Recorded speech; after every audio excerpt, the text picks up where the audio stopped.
Are you down for this?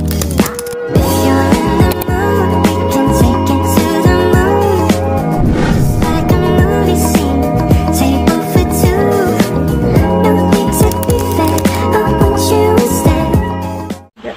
Halo, assalamualaikum warahmatullahi wabarakatuh. Kami dari kelas 645B27 ingin mempresentasikan tentang upaya meningkatkan kesadaran pajak melalui edukasi dan sosialisasi kebijakan perpajakan. Nah, di sini ada rekan saya. Yang pertama ada Intan Hirda Cahyani, yang kedua ada saya sendiri Indah Sari, yang ketiga rekan saya Dewi Susilawati, dan yang keempat rekan saya Ahmad Nur Alfian. Yang pertama kita memasuki pendahuluan.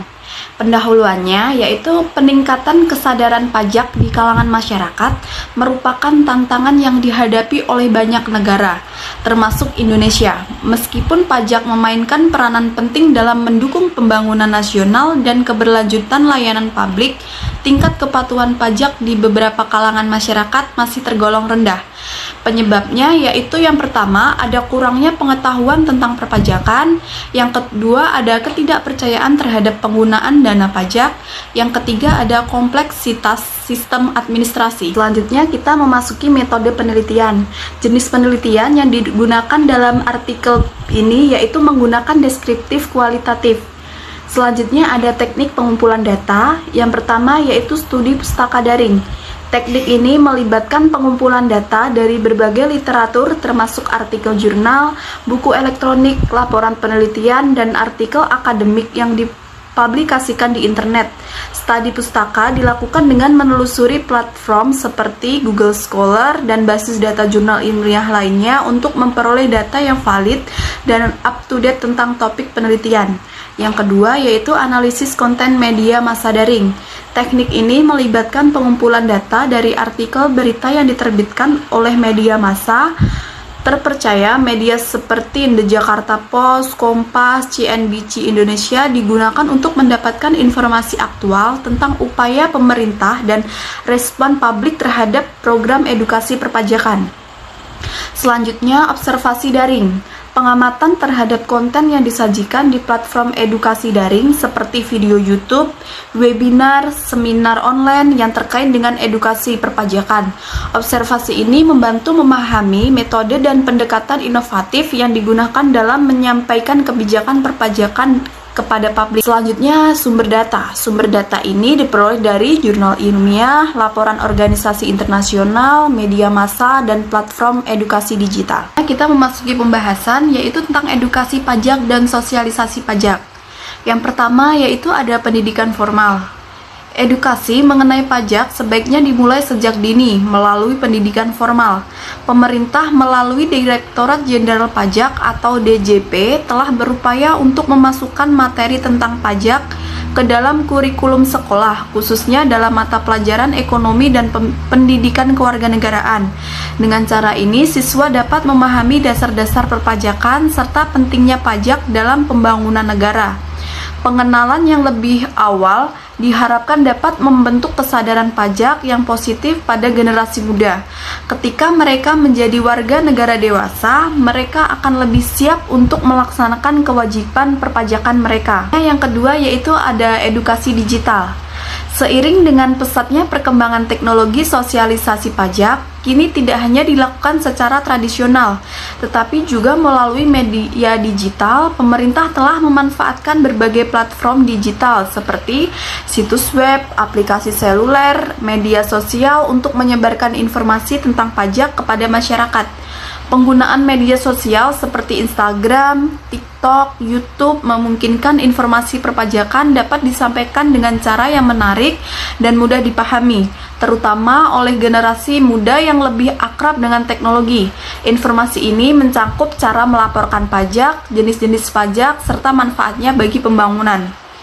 Selanjutnya yaitu selain DJP juga telah meluncurkan aplikasi pajak online yang memungkinkan wajib pajak untuk melakukan pembayaran dan pelaporan pajak secara mandiri. Dengan sistem ini, masyarakat bisa melakukan kewajiban pajak secara praktis dan efisien, sekaligus memberikan rasa keadilan dan kemudahan bagi wajib pajak dalam memenuhi kewajiban mereka. Selanjutnya yang ketiga yaitu ada kegiatan offline. Meskipun pemanfaatan teknologi digital semakin berkembang, kegiatan edukasi langsung seperti seminar, workshop, dan penyuluhan tetap penting. Melalui kegiatan ini, masyarakat bisa berdiskusi langsung dengan para ahli pajak, mengajukan pertanyaan, dan mendapatkan penjelasan lebih detail mengenai perpajakan. Penyuluhan seperti ini bisa dilakukan di berbagai komunitas, lembaga pendidikan, atau tempat umum untuk menjangkau masyarakat yang belum terakses oleh media digital.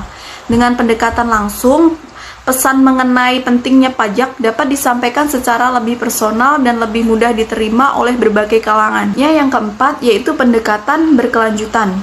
Upaya untuk meningkatkan kesadaran pajak tidak bisa hanya dilakukan sekali saja, melainkan harus dilakukan secara berkelanjutan atau terus-menerus. Pemerintah perlu memastikan bahwa edukasi tentang pajak dilakukan secara terstruktur dan berulang untuk memastikan masyarakat selalu mendapatkan informasi terbaru terkait pajak. Pembaruan kebijakan perpajakan yang sering terjadi memerlukan pemahaman yang selalu up-to-date dari wajib pajak. Oleh karena itu, program edukasi berkelanjutan sangat penting agar masyarakat tetap memahami kewajiban perpajakan dan cara melaporkan atau membayar pajak dengan benar. Yang kelima, ada data dan analisis guna meningkatkan efektivitas. Selain pendekatan langsung, penting juga bagi pemerintah untuk memanfaatkan data dan analisis untuk meningkatkan efektivitas sosialisasi pajak.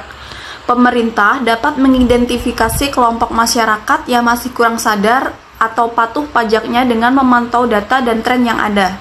Dengan data ini, Direktorat Jenderal Pajak atau DJP bisa menyesuaikan strategi edukasi agar lebih tepat sasaran, misalnya dengan memberikan informasi lebih mendalam kepada kelompok tertentu yang kurang terjangkau oleh edukasi digital atau yang memiliki kesulitan dalam melaporkan pajak mereka. Yang keenam, yaitu ada tantangan dalam meningkatkan kesadaran pajak. Banyak upaya telah dilakukan, masih ada beberapa tantangan yang harus dihadapi. Salah satu tantangan terbesar adalah persepsi negatif masyarakat terhadap pajak. Banyak yang menganggap pajak sebagai beban finansial yang tidak adil atau tidak memberikan manfaat langsung bagi mereka. Selain itu, masih banyak yang belum memahami sepenuhnya bagaimana pajak digunakan untuk pembangunan negara. Akses terbatas terhadap teknologi di beberapa daerah juga menjadi hambatan bagi sosialisasi pajak digital yang mempersulit masyarakat di daerah terpencil untuk mengakses informasi perpajakan secara online. Selanjutnya kita memasuki teori pendukung, yaitu Theory of Plan atau Adzen berpendapat sikap individu, pengaruh sosial, dan kendali perilaku memengaruhi niat membayar pajak. Yang kedua ada teori keadilan pajak dari Smith's Canons. Dia berpendapat bahwa prinsip keadilan pajak harus adil dan proporsional. Yang ketiga ada tax compliance theory, yaitu kepatuhan dipengaruhi oleh moralitas dan legalitas hukum. Nah, kita memasuki tantangan. Di sini ada berbagai macam tantangan, yaitu yang pertama ada persepsi negatif masyarakat tentang perpajakan. Yang pertama yaitu pajak itu dianggap dengan beban finansial. Yang kedua, kurangnya transparansi, yaitu ketidakpercayaan terhadap penggunaan dana pajak.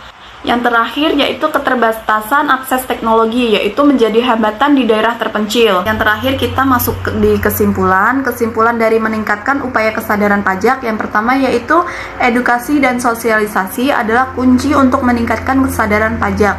Yang kedua, teknologi digital mempermudah akses informasi pajak.